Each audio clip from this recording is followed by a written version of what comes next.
Story 1. The Amityville Horror, the House of Terror.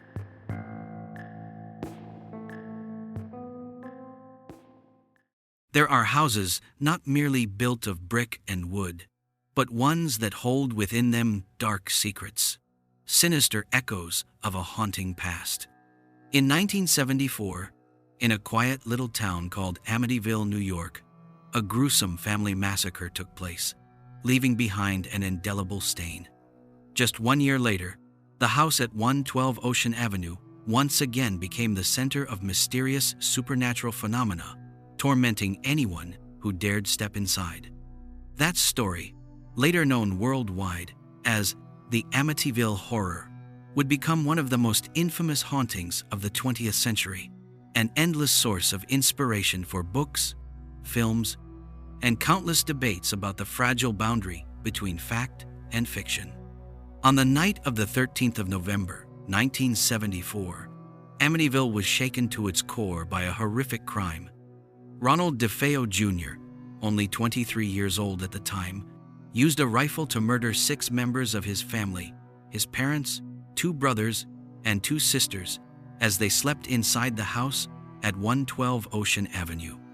What baffled investigators was the fact that all of the victims were found lying face down in their beds, showing no signs of struggle. Neighbors never heard the gunshots, despite the rifle being notoriously loud. This chilling detail sparked countless theories. Did Ronald act alone, or was there an unseen force concealing the truth? Ronald DeFeo was later arrested and sentenced to life in prison.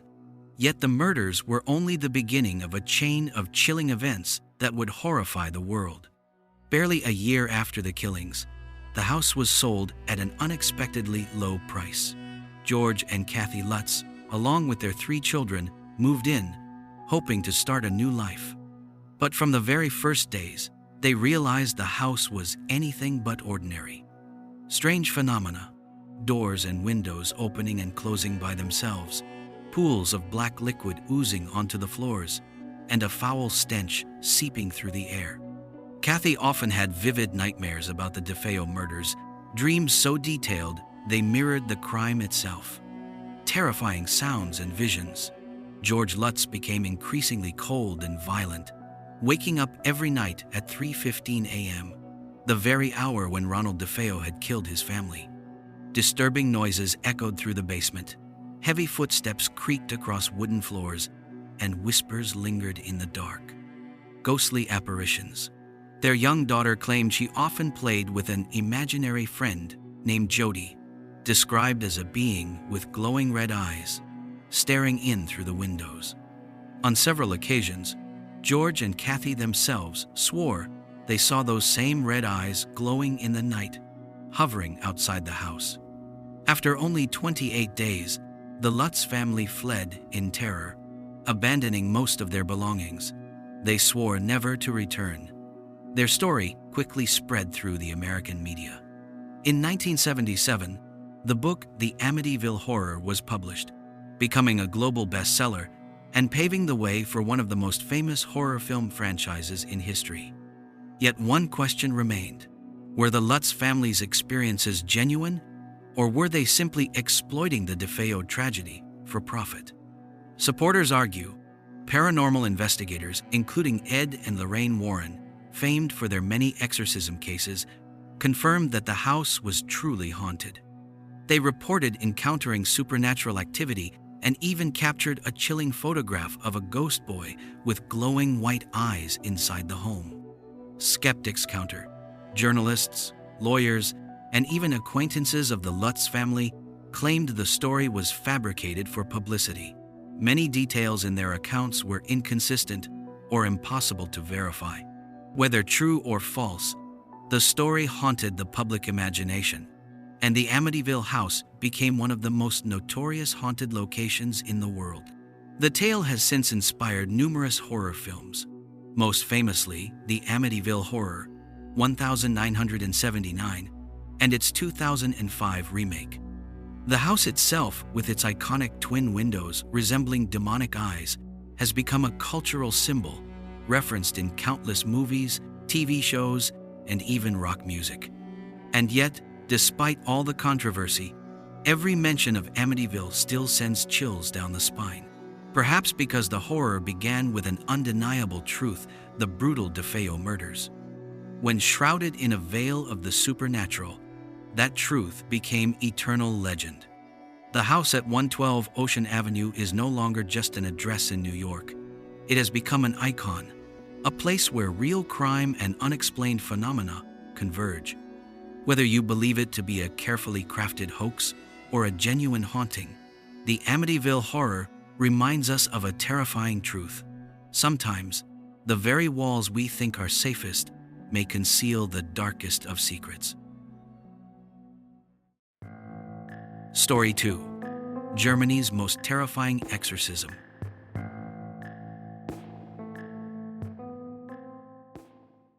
In 1970 seconds, Germany, a nation steadily embracing modernity and moving away from ancient doctrines, an incident occurred that would shake the entire world.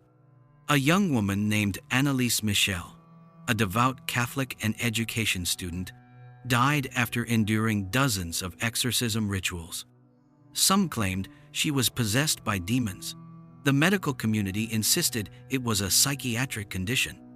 But what truly made this case one of the most infamous and hotly debated exorcisms in history was the clash between faith and science, between the supernatural and the modern rational mind. Anneliese Michel was born in 1952 inches, the town of Klingenberg, Germany, into a strict Catholic family. From an early age, she was described as obedient, bright, and deeply devout. But at 16, she began experiencing violent seizures. Doctors diagnosed her with temporal lobe epilepsy, accompanied by severe depression. Then came the unexplainable. Anneliese reported hearing voices in her head, sometimes whispers, sometimes the guttural screams of demons. She became convinced that a dark force had seized control of her. Increasingly, she grew terrified of religious objects: crucifixes, holy water, churches. She could not pass a statue of Christ without feeling unbearable pain and terror. To many, these were unmistakable signs of demonic possession. Her family, believing that medicine could no longer help, turned to the Catholic Church. After repeated pleas, permission was finally granted for the rite of exorcism, sanctioned by the Vatican. 2 priests, Ernst Alt and Arnold Renz, were appointed to the task. Over the course of 10 harrowing months, from 1975 to 1976, Anneliese underwent 67 exorcism sessions, each lasting 3 to 4 hours. Witnesses claimed that during these rituals, she screamed, growled like a wild animal, and spoke in multiple voices, sometimes identifying herself as Satan, Judas, Nero, and Cain, figures of betrayal and evil from scripture and history. Chilling audio tapes were recorded, in which her voice shifted dramatically, sometimes deep and guttural, other times raspy and unnatural, utterly unlike a normal human voice. For many believers, these recordings became undeniable proof of true demonic possession. Meanwhile, Anneliese's body wasted away. She refused food and water, insisting that her suffering was a sacrifice for the sins of humanity. By the summer of 1976, she weighed less than 30 kilograms, little more than skin and bone. On the 1st of July 1976, Anneliese Michel died of severe malnutrition and dehydration. Her death shocked Germany. Almost immediately, her parents and the 2 priests were charged with negligent homicide. The 1978 trial drew worldwide attention. Prosecutors argued that Anneliese had been gravely ill with psychiatric disorders and should have received medical treatment instead of enduring brutal rituals. The defense, however, claimed she had truly been possessed and that her faith and her family's beliefs deserved respect. In the end, Anneliese's parents and the 2 priests were convicted of manslaughter, receiving suspended 6-month prison sentences and 3 years of probation. The verdict struck a careful balance, punishing negligence yet acknowledging the sensitive weight of religious faith. Anneliese's death ignited debates that rage on even today. Many scientists and neurologists see her as a tragic victim of untreated mental illness, sacrificed on the altar of religious fanaticism. But to others, especially devout Catholics, she became a martyr, a young woman who fought valiantly against demonic forces. Her story inspired countless works of media, most famously the film The Exorcism of Emily Rose, 2005, which dramatized both the exorcism rituals and the courtroom trial. The movie horrified and unsettled audiences worldwide, forcing them to confront the question, was this madness or was it truly possession? The case of Anneliese Michel is more than just an exorcism. It is a dark parable about the fragile boundary between faith and science, between belief and medicine. Perhaps she was only the victim of a neurological illness left untreated. Or perhaps, in some unfathomable way, Anneliese truly fought a spiritual battle beyond human comprehension. It is precisely this ambiguity that has turned her story into a chilling legend, haunting millions across decades. Was it merely a medical tragedy, or a terrifying testament to the presence of forces unseen? Story 3. The Terrifying Haunting at the Perron Farmhouse. In the world of horror cinema, The Conjuring, 2013, became a global phenomenon not only for its terrifying scenes, but for the chilling words that appeared on screen, based on a true story. What many don't realize is that before it became a box office sensation, The Conjuring was rooted in a notorious haunting from the 1970 seconds at the Perron Farmhouse in Harrisville, Rhode Island, USA. The Perron family, Roger and Carolyn, and their 5 daughters, endured years of unrelenting fear, tormented by forces that defied reason. What really happened inside that house? And why did famed demonologists Ed and Lorraine Warren, veterans of hundreds of paranormal investigations, insist this was one of the most terrifying cases of their careers? In 1971, the Perrons moved into a sprawling 200-acre colonial farmhouse, a property that had stood for over 150 years and passed through many owners. From the very first days, the children sensed that someone else was already there. Footsteps echoed through the halls, doors slammed on their own, and a foul stench of rot drifted in and out without warning. It wasn't long before they uncovered the home's bloody past. Countless deaths on the property hangings, murders, and mysterious tragedies involving children. One name stood out: Bathsheba Sherman, a woman rumored to have been a witch in the 19th century. Legends claimed she had sacrificed an infant to Satan and cursed the land forever. Though no legal proof was ever found, her strange death fueled the whispers, wrapping the house in an aura of dread. The Perron family's ordeal escalated into horrors they could no longer deny. Objects hurled themselves across rooms, and windows shattered without cause. The daughters were dragged by their hair, shoved violently, or woke to shadowy figures looming at their bedsides. Carolyn, the mother, suffered the worst. She heard whispers calling her name, felt unseen hands gripping her body, and bore mysterious bruises as though she had been attacked. The nightmare peaked when Carolyn was believed to be possessed by Bathsheba herself. Her voice and demeanor twisted. She became violent, and she tried to harm her own children. Desperate, the Perrons sought the help of Ed and Lorraine Warren. Lorraine, a clairvoyant, immediately sensed what she described as a malevolent presence clinging to Carolyn. The Warrens attempted an exorcism. Witnesses claimed Carolyn shrieked in unnatural voices, her body thrown about as if seized by an invisible force. The farmhouse erupted in chaos. The Perron daughters, traumatized by the ordeal, would later admit that even decades afterward, they could barely speak of it. But there was never a clean ending. The family remained in the house for several years before finally moving away. Lorraine Warren later confessed it was among the most horrifying cases she ever encountered.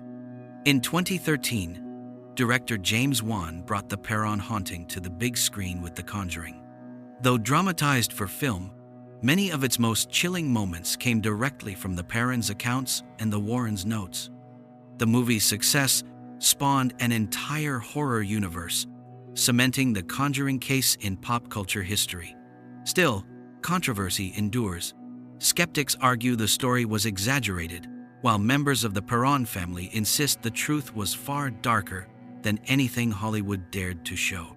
The Conjuring is more than just a horror movie, it is proof of the enduring power of real-life hauntings.